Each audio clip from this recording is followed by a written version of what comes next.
akka carraa ta'e cabiinsi biyya keenya keessatti innaan adeemsi mootummaawwan haga ammaa dhufan sana hojiiwwan jarri hojjetaa jiran dhugaa waloo mirkaneessuu keessatti hojjetamee jiru. Biyyi Itoophiyaa jedhamtu kun dhugaawwan haqni waloo waliin biyyi kun qabu garaagarummaa qabnu olitti dhugaan waloo walitti qabnu iddoo guddaa akka inni qabu. Even kallattii ammatti itti bulaa jirru konstitushiin keenya hojii wal qabatee qaamna adda addaa gosa adda addaa yaada.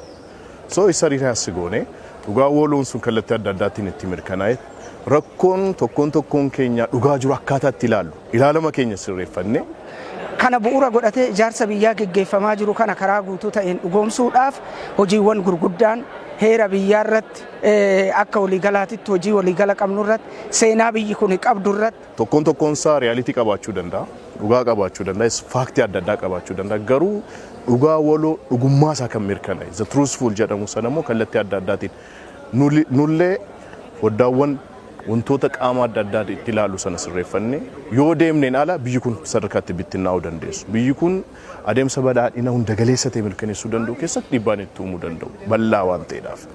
Jijjiirama bal'aa keessa jirra. Adeemsa waggootan badhaadhinni fudhatee dhufe sun jijjiirama lakkaa'amuu hedduutu jira. Sadarkaa adda addaatiin jijjiirama itti lakkaa'amu keessa wantoota gurguddaa finneerra.